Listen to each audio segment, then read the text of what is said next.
수상스키 장비에 대해서 되게 궁금해 하시는 분들이 많은데, 좀 이 내용이 길기 때문에 천천히 몇 프로 나누어서 이야기해 볼게요. 우선 제가 옛날에 수상스키 장비에 대해서 분석을 하면서 카페에다가 다 적어 놨어요. 글로 다 적어 놨었는데, 이 베스트 광자 여기 보시면 다 있어요. 이렇게 더 자세한 걸 알고 싶으면 이게 한 번씩 읽어보시면 되고요. 우선 첫 번째로 제조사의 입장에서 한번 생각을 해보죠. 제조사의 입장에서. 자, 제조사 가장 큰 데가 호스키랑 레이다가 될 거예요. 자, 여기 스키 가보시면 호스키 가보면 자, 이렇게 나눠져 있어요. 콤보 스키는 두 양발이니까 이야기 안 할게요. 프리라이드라고 해서 12개의 스키가 이렇게 있어요. 그리고 크로스오버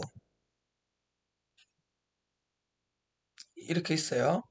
여기 대강 여기서 대표적인 건 옴니예요. 옴니. 옴니라는 타입이고 프리라이드 같은 경우에는 옴니 와이드라고 이렇게 있어요. 좀 더 넓은 거.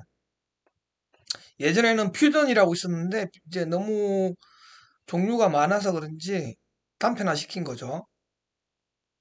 이 제조사 입장에서는 스키의 종류가 너무 많으면 재고도 많이 남고 만드는 공정도 많아지기 때문에 적은 걸 선호해요. 그래서 세 가지로 이렇게 나눠져요. 프리라이드, 크로스오브, 코스. 코스가 우리나라에 많이 들어오는 이런 거죠. 코스에도 또 종류별로 이렇게 종류가 있어요. 프로가 있고, 맥스도 있고, 이렇게 많이 있는데, 이 큰 구분으로 따졌을 때 코스, 크로스오브, 프리라이드로 나누어지고, 이 종류 안에서 또 특징별로 좀 나누어지게 돼 있거든요. 보면 최상급은 그 2,200달러 정도 하죠. 그리고 크로스오버는 1,000달러, 프리라이드 같은 경우에는 500달러네요. 한 이 정도 해요. 자, 제조사 입장에서 이렇게 나누어 놨어요. 이렇게 세 가지로. 그리고 다른 거가 똑같아요. 레이더도 보면 나누어져 있죠. 오픈워터가 프리라이드 개념이에요. 초보자용. 이렇게 나누어져 있죠. 유니온이나 테레인이 초보자가 많이 타요. 500달러 정도 되죠. 그리고 크로스오버. 크로스오버도 종류가 많은데 여기서 그나마 제일 유명한 건 제가 알기로는 이 알로이예요. 알로이. 그래파타도 있고 이게 크로스오버에도 이렇게 종류별로 이렇게 있는 거예요. 가격이 다 다르죠. 중급에도 이렇게 종류가 있다는 거예요. 많이. 그 다음에 코스. 이게 최상급 프로용 장비예요. 프로 빌드하고 2,000달러 가까이 하죠. 이런 식으로 세 가지를 나눠놨어요. 그 안에서도 또 여러 가지로 나누어지고. 그러면 과연 이걸 제조사가 왜 나눌까요? 간단하잖아요. 제조사는 하나만 있으면 제일 좋아요. 공정상. 그리고 재고도 많이 안 남게 되겠죠. 그런데도 이렇게 나누어 놨단 말이에요. 자, 그러면 이걸 왜 어떻게 나눌까를 생각해 보세요. 본인이 스킬을 만드는 입장이라면. 그러면 합리적으로 이야기해서 평균적인 걸 잡겠죠. 평균을 가지고. 평균을 가지는데 뭐 한 완전 프로 정도는 힘들겠지만 일반적인 기준으로 올라간다면 한 14, 16, 55kg에 16 정도는 갈 거예요. 자, 그럼 그 초보 시작해가지고 55에 16, 14 이 정도까지 가는데 스킬을 한 4단계 이렇게 나누어 놓은 거란 말이에요. 3단계로. 그리고 시작하면 외국은 대부분 다 엄청 넓은 스키로 타요. 초보 정도 아니고 이게 초보용인데 와이드가 이거보다 더 넓은 거 이런 거. 호로 어 호버크래프트 이걸 타요. 이런 걸. 원스키에. 이것도 원스키예요. 근데 엄청 넓어요. 이걸로 업장용으로 많이 쓰겠죠. 이런 것들은. 그리고 개인 스키 타면 이렇게 탈 거고. 그러니까 제조사 입장에서는 이렇게 많이 나누면 불리한데 이걸 나누어 놓았다는 이야기는 이 시간이 오래 걸릴 수밖에 없다는 거죠. 자, 생각을 해봤을 때 하나의 스키로 만들었을 때 55km에 16 정도까지 간다고 했을 때 1년에 300컷 정도 타요.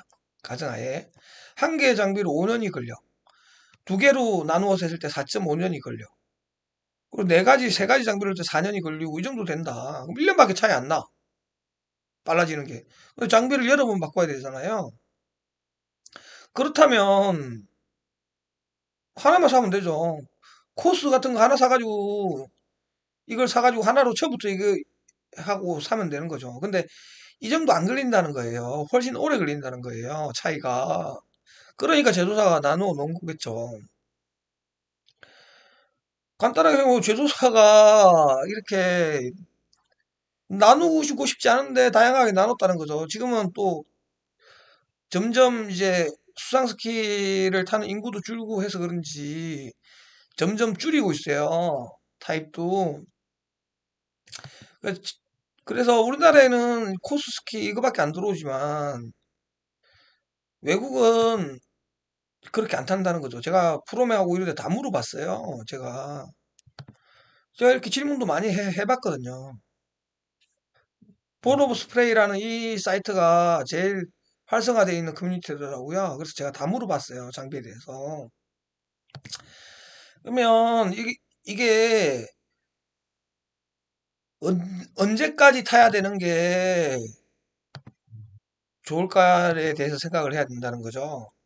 아니, 초보자용, 초보, 프리라이드, 중급, 크로스 오브, 코스, 최상급. 자, 이걸 바꾸는데 평균적으로 따졌을 때 이걸 1년만 타다가 바꿔야 돼. 그러면 솔직히 그냥 이거 바로 타는 게 좋죠. 근데 1년 정도가 아니라는 거죠. 이렇게 나눠 놨다는 거는. 그래서 이게 언제까지 이걸 타야 되냐, 언제까지 이걸 타야 되냐, 이거를 잘 제조사가 다 구분을 해놨을 거란 말이에요. 그거를 이제 대강 계산했을 때 1년에 300컷 탄다는 가정하에 1년이면 이렇게 안 나눴을 거예요. 2년 이상 걸린다는 거예요, 이 정도면. 근데 우리나라는, 이건 외국 기준이죠. 근데 우리나라는 외국 사람들보다 좀 더 조건이 더 안 좋아요. 우리나라는 강이, 배파도 많고, 아웃포트도 많이 타잖아요. 그런데, 해외 같은 경우에는 인포트로 타고, 배파도 거의 없어요. 그러니까 한 컷을 탄다 그래도 우리 두 컷 타는 거랑 거의 비슷할 거예요.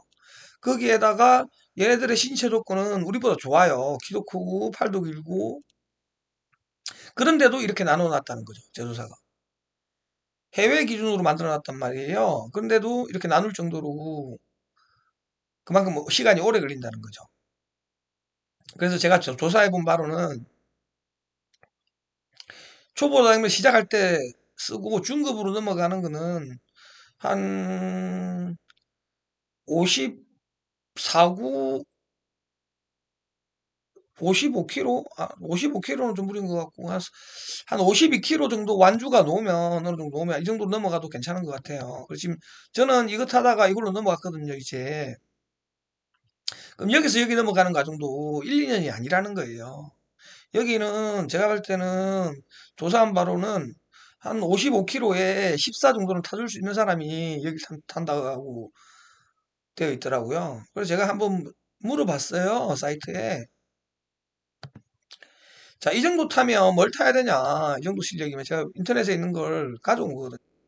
가져와서 선생님 물어봤어요. 이 정도 타는데 장비를 뭘로 선택하는 게 좋냐? 물론 제 실력도 해가지고 물어봤고요. 근데 이 정도 탔을 때 대부분 그거는 답변이 이거예요. 호의 옴니를 타거나 레이다에 세네티를 타라는 거예요. 바인딩은 고무 바인딩을 쓰라고 그러는 거고요. 코넬리는 V. 코넬리도 다 나누어져 있어요. 이 정도 실력, 저 정도에도 이걸 다 타야 된다는 거죠. 저는 이제 제가 이제 좀 바꾼 건 테레인을 타다가 옴니로 바꿨죠. 그래서 올해는 옴니를 탈 생각이에요. 아직도 제 실력에는 최상급이 스킬업이 더 느리다는 거죠. 이런 부분들을 제조사의 입장에서 딱 봤을 때 나누는 데는 다 이유가 있는 거죠. 이렇게 나누는 건. 그래서 여러분들이 생각할 때 초보자용 스키가 뭐 1, 2년 반에 바꿔야 된다. 이런 거는 제가 봤을 때는 말이 안 되는 이야기고요. 잘 몰라서 그래요. 그리고 제가 나 이제 이용하는 측면에서 포럼에 보면 자료들을 근거로 해서 왜 이 다양한 의견들을 제가 2편에서 말씀해 드릴게요. 그래서 초보자는 초보자용을 타셔야 돼요. 그래야 스킬업이 더 빠르다는 거죠.